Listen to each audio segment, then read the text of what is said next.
We are relic hunting with the CTX, and I got a good bullet signal. Dug a deep and big plug like you do on these big old fields. This is a hay field, and looks like a bullet looking in there at me. So let's see what we got. Oh, it may be a fired one. Yeah, looks like we got a fired. Oh, come on out, come on out, come on out. A fired mini. That's 3 rings right there. All smashed flat. That's a big one. That's probably a 69. Fired 69 caliber mini. Alright, cool.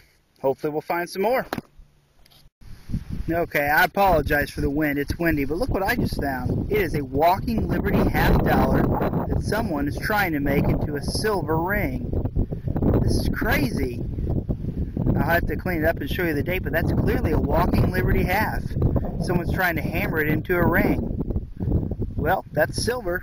CTX, more silver. Come back with the next one. CTX has struck some more lead here. It looks like another bullet. Looks fired. It's a smaller caliber one, maybe a 54. Clean it up when we get home and we'll show you. Oh, it's an infield. It's a Confederate bullet. How cool. Alright, come back later. Back here with an Indian, 4 inches down. I can't read the date that's on that side. But there it is. I did scratch it just a little bit. We'll clean it up and show it to you later. So it didn't happen with the E-Track, and it didn't happen with the Bounty Hunter before, but I finally found a war nickel. It was down here pretty good. Let's measure on the Raptor. So a good ways down the Raptor, and it was reading high. It was reading 1222, but you can see the big mint mark there. I'll clean it off when I get home. Yeah, typically these air test around 1214, 1215, but not this one. Alright, come back with the next one. But after finding that infield, now I found, looks like it might be a carbine, I think. It wasn't very deep. It was only about that far. I nicked it a little bit. That's not me nicking it. That looks like rifling marks. This one's been fired.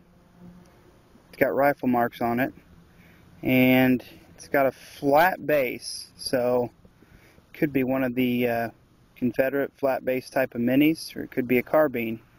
Looks like it's 54 or 58, one of the two. Alright, cool. Come back with the next one. The CTX hit a shallow silver ring for me. It's a small one, looks like a ladies' or kids' ring.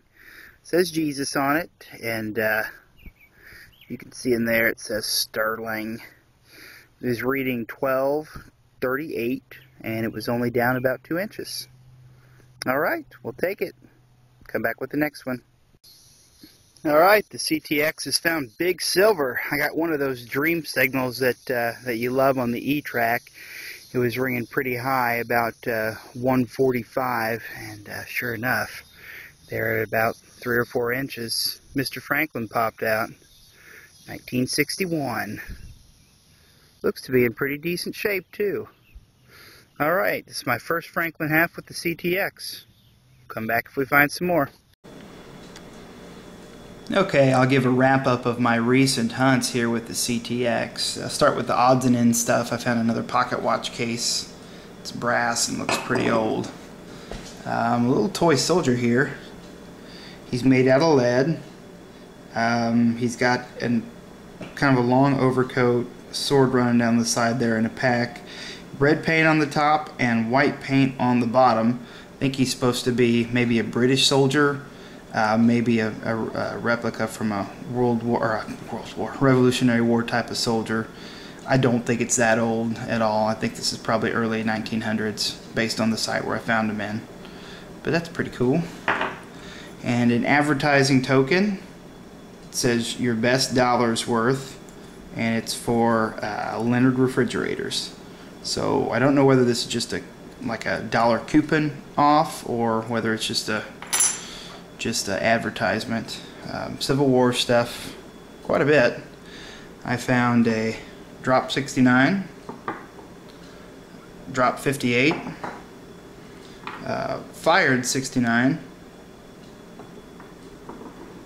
a fired Smith & Wesson 32, a fired 50 caliber round ball, a fired Enfield 577,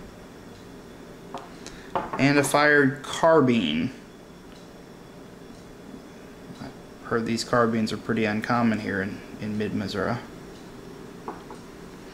2 snaffle bits from a horse. Got some camp lead there and a brass toe plate from a boot. This I don't know what it is. It's brass. It's got a little bit of threading in there. I don't even know why I think it's Civil War. I guess because I found it at the same sites and it had pretty significant depth on it. Mystery brass ring and a tent grommet. I found some wheats.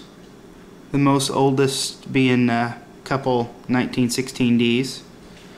I found just a tiniest bit of gold. It's a old copper ring that was gold plated, and it still has the plating on the inside, but the plating along the rim is all flaked off by now. It does have a break on it. That's a break where it looks like they soldered it. They fixed it with gold. You can see the break on both sides on the bottom of the top. It looks like it was soldered and repaired with gold. I found the silver Jesus ring, sterling, probably a child's or a woman's. For other silver, I found a Franklin half, which I was hunting. I wasn't hunting in combined. I was hunting in 50-tone conductive because it was a really trashy park and I didn't feel like digging pull tab after pull tab. But this had that, for those familiar with the E-Track, this had that Dream 145 screeching high tone on it. This is a Walking Liberty half that some guru tried to turn into a ring and I guess got frustrated with it. They went so far as punching a hole in it and hammering the rim of it trying to make a ring, but kind of gave up and pitched it. So their loss is my gain, and that'll go in the scrap silver pile. I found a war nickel, a 43p. My first one of those. Haven't found any of those before with any previous detector. And then the best find of all is this Civil War Union breastplate. I found this at a park that had been pounded, and it had been a campsite for Union soldiers during most of the Civil War. So I was surprised to find this. Funny story, I actually almost tossed this. When I dug it, it was so encrusted with dirt on both sides I couldn't really see anything on it. So I put it in my junk pouch. I thought it was a mason jar lid, and I went to clean out my junk and I was like, well, this is awful heavy. So tossed it in the wash, scrubbed it up, and sure enough, a Federal Eagle on there. So I'll put that over with the Civil War stuff. Now, I didn't get a chance to film everything. A lot of these were on private ground. I was hunting with the landowner and he wasn't really comfortable with me filming. That's with a lot of these drops and the round ball and the pistol round. Most of them, like the iron here, I didn't even film, and didn't take my camera for the toe plate or the camp lead. But anyway, I've got a good combination of silver and Civil War artifacts, some odds and ends, and just the oh so tiniest bit of gold. So the CTX continues to impress me. I do enjoy this machine. I enjoy swinging it, and hope for many more finds here in the future. Thanks for watching.